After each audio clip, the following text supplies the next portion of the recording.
Thank you, Mel. Fantastic job by Mel in Sochi and, of course, on the Big Bash over summer. Great to have her as a part of our Grand Prix team here. And this is the first, Murph, of 4 V8 supercar races this weekend.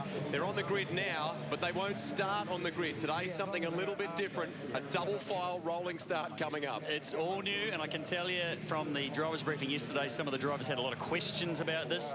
We had a few incidents at Adelaide at the season opener, and some big crashes and some confusion with the restart process there. And we're taking a lot of that restart process into the starts for these 4 races here at Albert Park. There's an acceleration zone.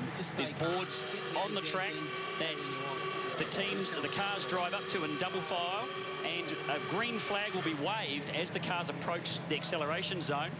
And at that point, the driver on pole position, in this case Michael Caruso, gets control of the start. When he enters the acceleration zone, it's up to him to choose when he goes and when the race begins. Got a number of onboards that will put you inside the V8 supercars when we go racing. James Courtney a moment ago. There's Jamie Whincup, the reigning champion, just in an unbelievably successful patch of his career. What about this guy, Scott McLaughlin, Gary Rogers Motorsport, Volvo, making a super impressive debut in Adelaide just a fortnight ago. And it's continuing. 3rd on the grid here at Albert Park.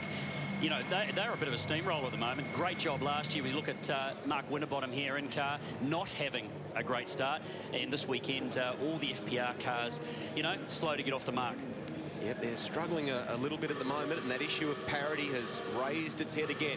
Great breakthrough pole position for the Nissan Hornets, Michael Caruso. Fantastic performance. He'll be joined by Shane Van Gisbergen on that front row. That is a dynamite combo. Some very fast young guys up front. Yeah, Scotty McLaughlin on the 2nd row with Jamie Whincup. Todd Kelly, another one of the Nissans, Jack Daniels Racing Nissan, top 5. Craig Lowndes, obviously a crowd favourite. Fabian Coulthard, another Kiwi. James Moffat, Jason Bright, after that huge crash at Adelaide in a brand new car for Brad Jones Racing. That's very good that he was able to qualify that car inside the top 10. Shout out as well to Robert Dahlgren. That's excellent in the 2nd of the Volvos when you consider his first time in a V8 supercar was at the official pre-season test at Sydney Motorsport Park just a few weeks ago now. Yeah, awesome to see him. Big improvement. You know, had to find his feet at Adelaide a few weeks ago, and it was a bit slow to obviously learn some of the stuff. James Courtney, a bad run in qualifying yesterday. The team working on different setups, and he'll revert back to a bit of a base setup today that they know works pretty good. Dale Wood, Russell Engel, the old campaigner, making up the 2nd to last row of the grid. Jack Perkins there in 24th. Surprised to see Lee Holdsworth at the back of the grid too, but we should explain. Brushed the wall in qualifying yesterday out of turn 10. A little bit of suspension damage to the Mercedes. He was okay though, and he feels as though the car is making an improvement, going in the right direction, but just the way they chased the track, because this is a street circuit, because it evolves over the weekend, you're constantly trying to predict where it's at, aren't you? Yeah, and it's really hard. I mean, he was fantastic at Adelaide, bit of bad luck after good qualifying. We're looking at Jack Perkins there down the back, you know, unhappy with the performance so far. Back in full time in V8 supercars, he has worked so incredibly hard to get himself a spot back in this field, and you know, he deserves to be there. He's been driving superb, but as we said, FPR struggling to get on terms here. And he improved by 8 tenths between practice and qualifying, Jack. Now, he might be at the back of the grid there, but let's put this in perspective. This is how competitive V8 supercar has become in this new era. This is only the 2nd appearance for the brand new car of the future at Albert Park.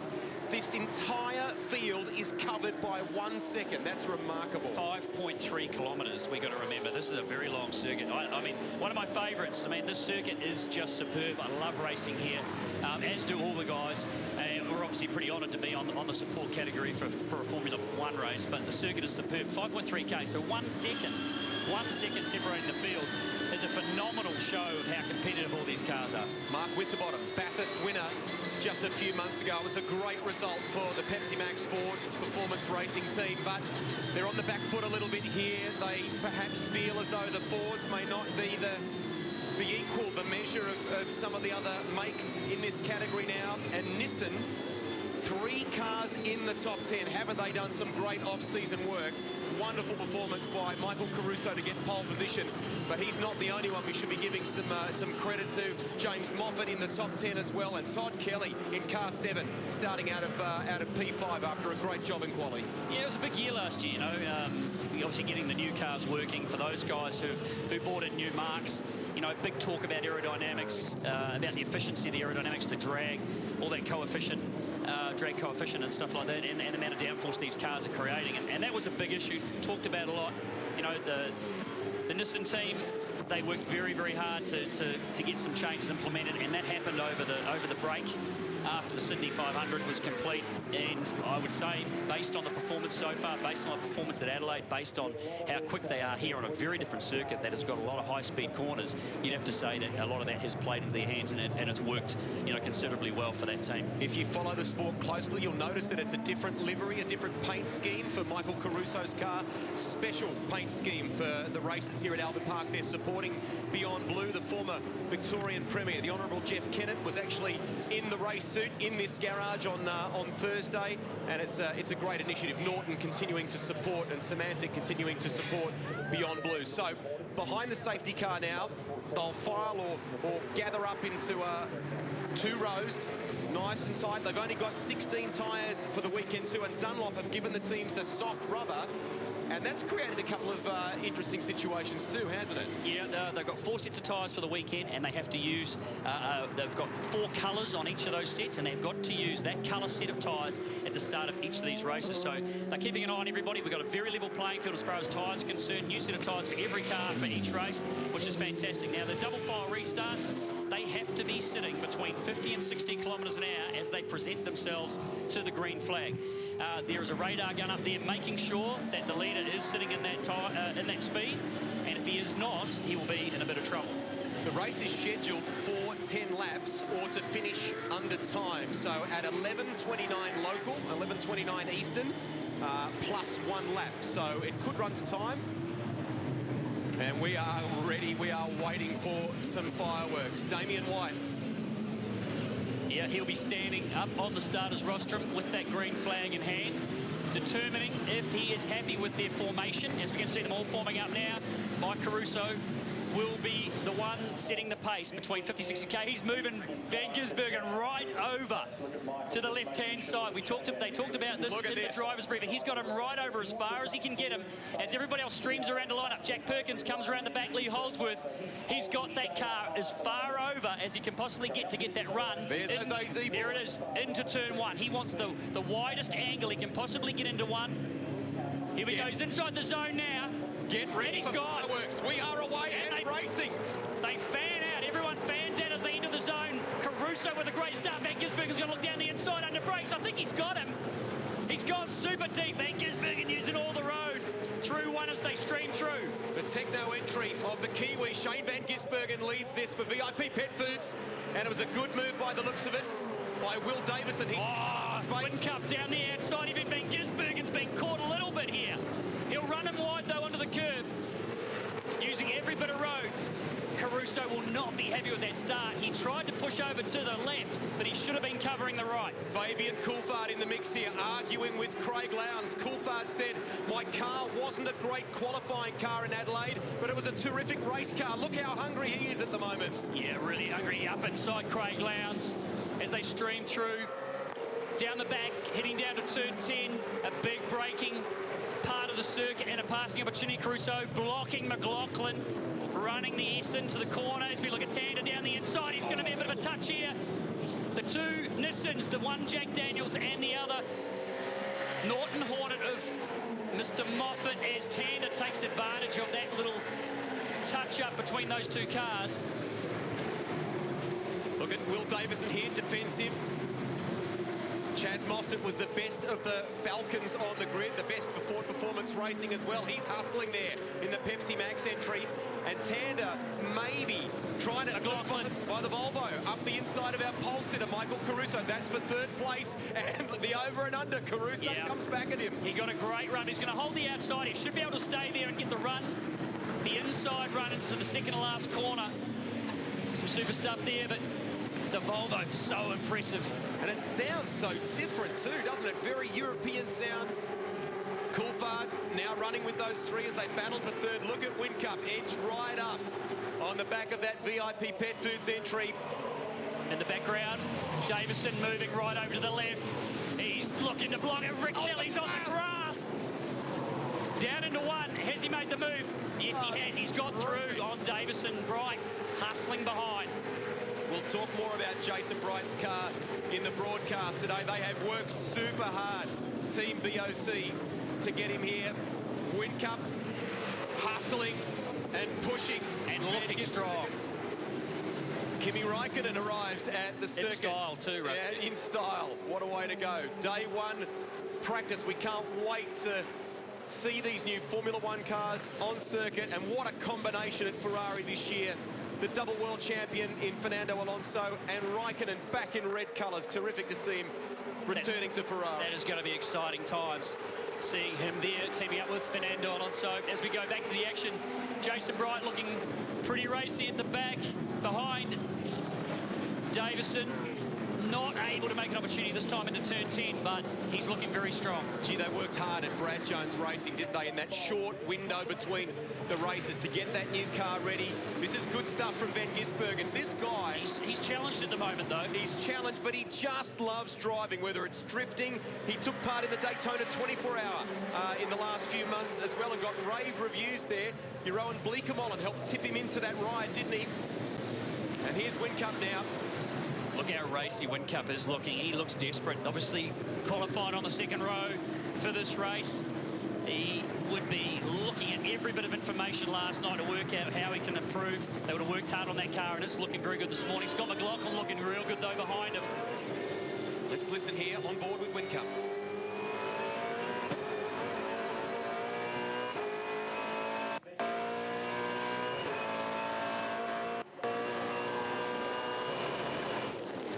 Get around this track in about a minute 55 in qualifying. Right now, the fastest man on the circuit is in that Volvo, the Valvoline Gary Rogers entry of Scott McLaughlin, a 57.7. Rogers has said in the paper today he wants to prove that the result in Adelaide was no fluke. They are here and they are playing hard. Well, I think he's proven that. There's no question about it. Here's the start. And we've got an investigation on car 9 for jumping the start. As you can see them fan out, and car 9 is Will Davison there in the Mercedes, and he did get a big run and a big advantage. Look at them pull out. So they'll be looking at the acceleration zone as to where he positioned himself at the time when he's fanned out across the track, and investigating if he has done that too early. But Van Gisbergen, what a great start. He really got the better of Michael Caruso there. How's the bravery with some of the late braking as well? Jamie Whincup was a star down into turn 3. Watch this on the outside here. Yeah, he even caught Van Gisbergen, who is the last of the late breakers. He was able to squeeze him, though, a little bit wide and get that advantage out of turn 4. And here's the replay of Rick Kelly on the grass. Not rolling off that throttle at all. Yeah, and he shouldn't have either. I mean, that's pushing everything to the absolute limit. Will Davison moving him over as far as he could. Back to the front. Well, keep an eye on this, and at the same time, we're getting excited about Formula One practice. More drivers arriving. Mark? Sergio, welcome back to Australia. New team, new year. How are you feeling? Yeah, very happy. Really excited to be part of this new era of Formula One. I think it will be a really interesting one, and yeah, looking forward to start. A lot of talk about the engines. You've got a pretty nice one in your car at the moment. Yeah, we do. We do have a really good engine, and hopefully we can have that advantage throughout the year. That will be really good for us. You've got a lot of fans in this part of the world. Have a great week. Nice to see you. Thank you very much.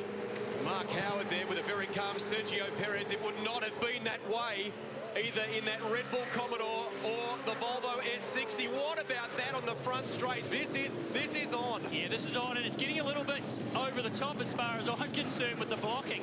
Jamie Whincup pushed McLaughlin way too far over to the right-hand side there, forced him onto the grass. We saw it a few laps ago with Will Davison and Rick Kelly, but this has taken things to a whole new level. Tyre deck was a big conversation piece earlier on. Reynolds, turn 4.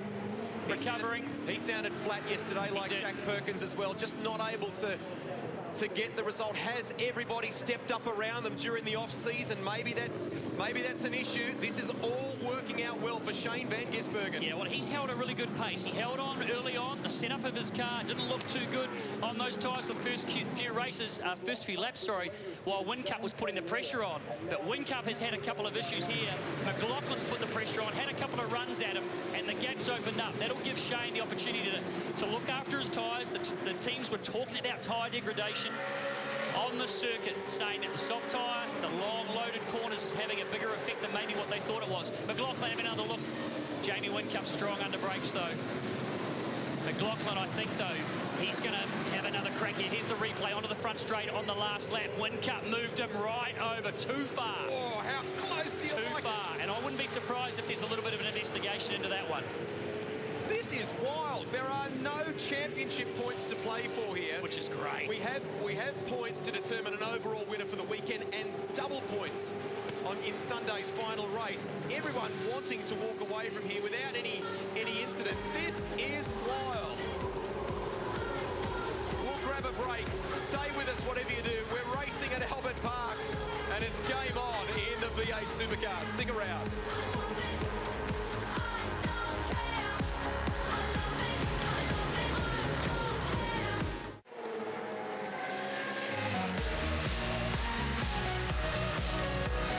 Live at Albert Park, you're watching the MSS V8 Supercar Challenge, race 1 of 4 for the weekend. Shane van Gisbergen, the Kiwi, leads this comfortably from Jamie Whincup, and we've seen some attempted passes, almost got it done by Scott McLaughlin during the commercial break, but there is some official stuff going on here. I think a flag has been shown, or will be shown to Jamie Whincup this time round. A bad sportsmanship flag for Jamie Whincup, who, we don't often see this, is holding up the field at the moment. McLaughlin has made some amazing moves on the champion in the Red Bull Racing car, and he has been blocking just hugely.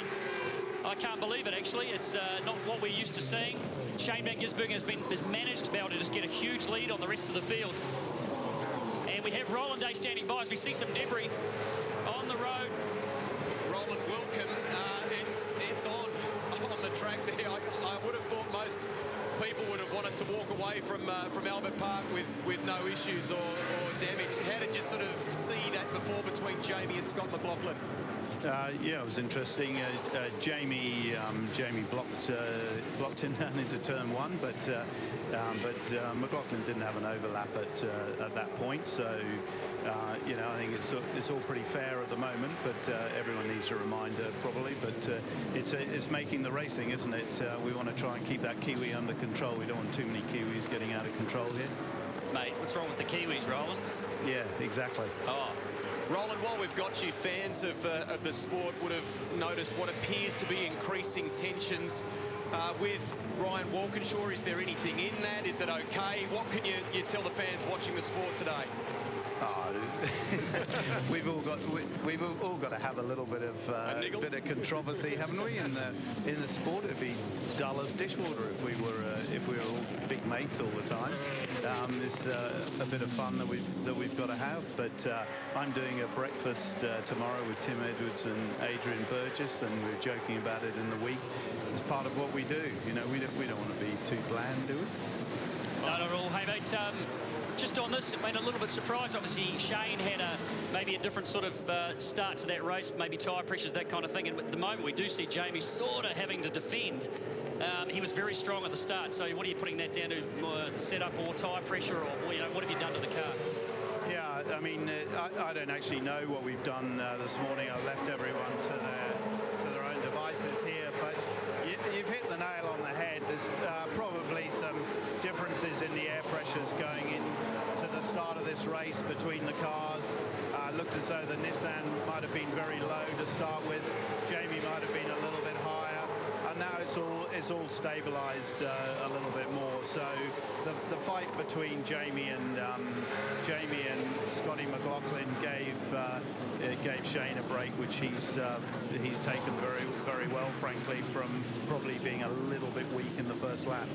Roland Dane, team owner for Red Bull Racing Australia, thank you very much for joining us. We'll continue watching the action here because we're counting down the laps in the first race of 4 for the weekend in V8 Supercars. This guy, he's not cruising, but it is a comfortable margin at the moment for Van Gisbergen. A 1 minute 57.4 last time around from Whincup, with McLaughlin third. Best of the Falcons at the moment is Chaz Mostert inside the top 10. We'll go back to Mark Howard for some more news in the paddock.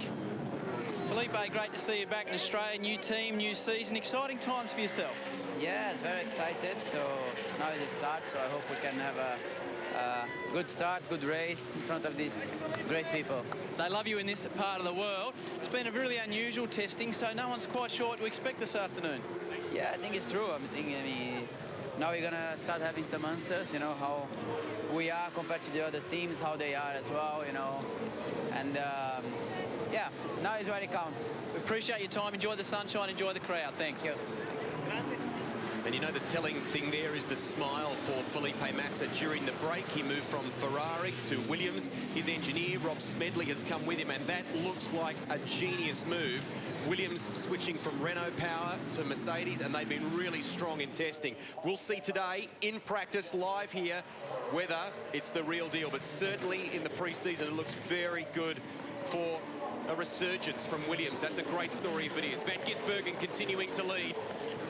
Nissan doing an exceptional job at the moment. Our pole sitter Caruso fourth. We've got James Moffat in the top 10, so too Todd Kelly, and Rick Kelly is 11th. 4 Nissans in the top 11. Superb. Yeah, it is superb. They're doing a very good job. Mike Caruso obviously didn't get the start that he would have wanted, fallen back a couple of spots. And we're talking to Roland before about the tyre pressure thing. So sensitive, especially with the soft tyre. And there would have been different strategies. We saw Van Gisbergen, who's now controlling the race very, very easily at the front, probably had those tyre pressures down a little bit. It looked like Whincup probably had them up a little bit, and now everything's settled down. Everybody's found, you know, just where their setups are and how the car's working. Things are settled down. Their tyres have you know, also tyre pressures have also settled. And now we see McLaughlin's just dropped off the back of Whincup ever so slightly. So this will be information they'll use for the next race coming up in a couple of hours. And it'll be, Whincup uses every single and more of the Albert Park track out of a turn 11, removing the mirror from the Red Bull Commodore. In car now with Scott McLaughlin in the Volvo. Let's listen here.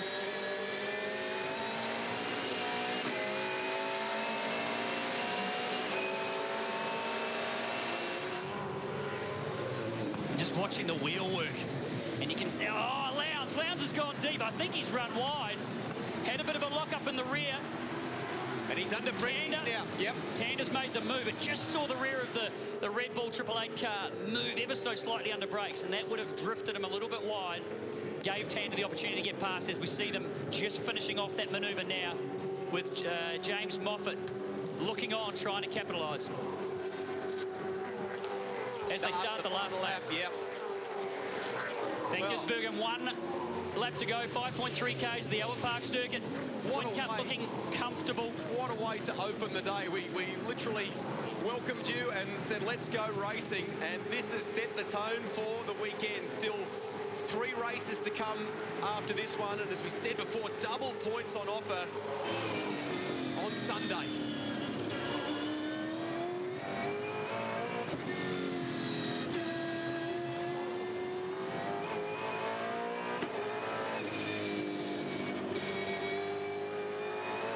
Just listen how subtle he's being on every single action that he makes on the gear shift, the wheel work very soft into the corners. He's looking after those tyres.